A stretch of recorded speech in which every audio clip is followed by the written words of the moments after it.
Meanwhile, the U.S. Justice Department is filing a lawsuit to protect abortion access in the state of Idaho.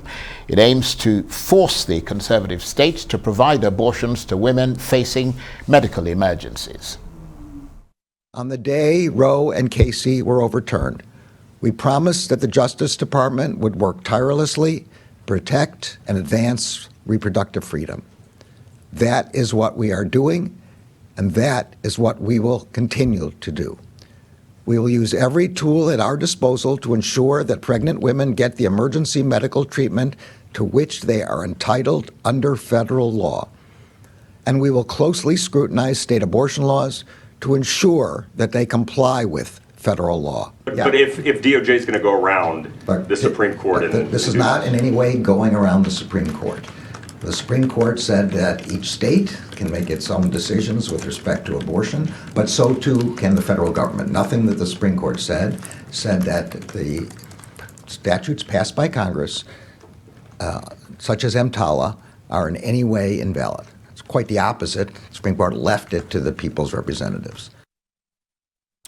Well, it wasn't just Kansas that went to the polls. Primaries have been held in 5 key states, including Arizona, Michigan, and Missouri, with fewer than 100 days to go until the election. Well, here to take us through that vote in Kansas and the other key takeaways from the night is Arise International correspondent Faith Orr, who is in New York. Good to see you, Faith. So let's start with that abortion referendum in Kansas, a resounding victory for the pro-choice movement. Tell us more about the results of the vote.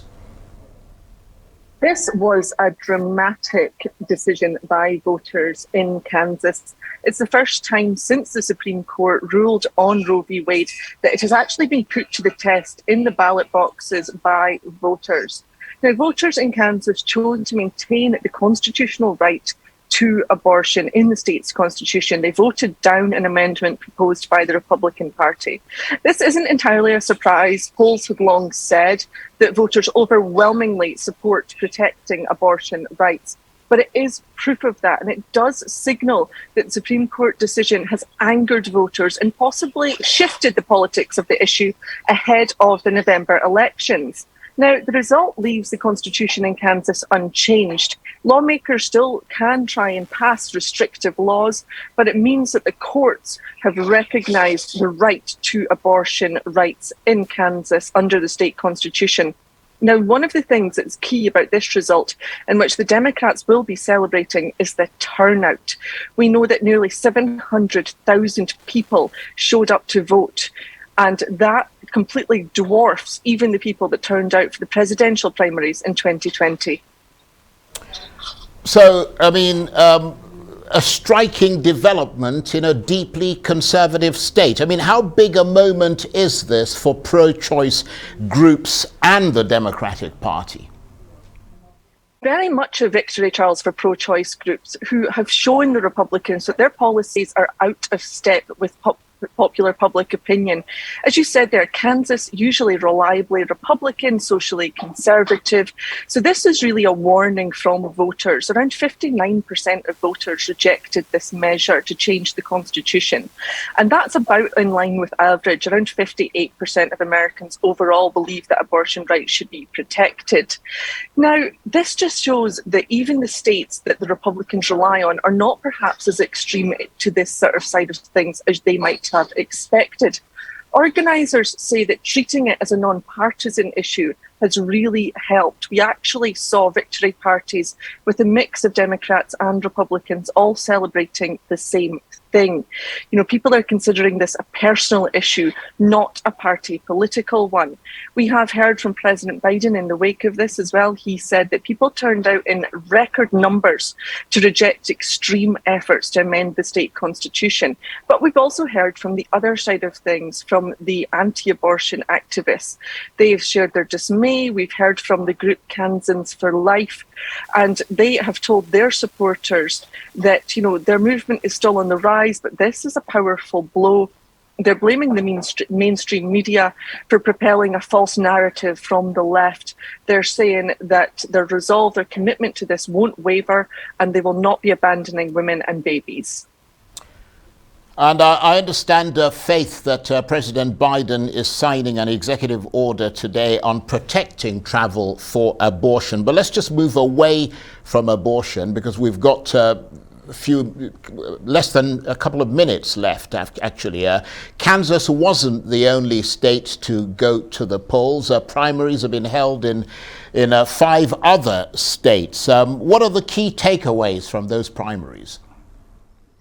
Well, there was quite a few interesting points, but let me start in Arizona, which of course we were discussing yesterday. Now, votes are still being counted, but things have been changing throughout the night and into the morning there, particularly in the Republican governorship primary. Karen Taylor Robinson, she's being backed by former Vice President Mike Pence.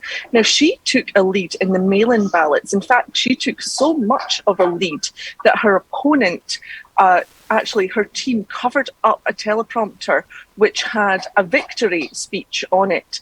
That candidate is Carrie Lake, who is being backed by Trump. Now, since on the day votes have started to be counted, Lake has actually taken a lead. So she is about 6,000 votes in the lead at the moment. Now, we've also discovered that Rusty Bowers, who was one of the people who testified against Trump, he is on his way to losing. He's headed for defeat. He's been in the state legislature since 1993. Trump very much campaigned against him. So again, shows you the power that the former president still has. And another Trump candidate, Blake Masters, he's set to win the Senate primary there. He spread lies about the last election. He was one of the ones who claimed it was stolen, and he is financially backed by a billionaire. He's also accused Democrats of trying to change the demographics of the country. Moving on, in Missouri, we had 2 people, both named Eric. And there was quite a moment that a lot of people found quite amusing yesterday when former President Trump came out to support Eric in this race. And both of the candidates claimed the endorsement from Trump. As it happens, Eric Schmidt is the winner in that race, beating out former Governor Eric Greitens, who resigned during a scandal in 2018. And just quickly over to the Democrats, just briefly in Detroit. We know that Detroit has the largest Black majority population in the country. And for the first time since 1955, it is on course not to have a single Black member of Congress representing it. Okay, Faith, I want to thank you very much indeed. Faith Orr is Arise international correspondent, as she was talking to me there from New York.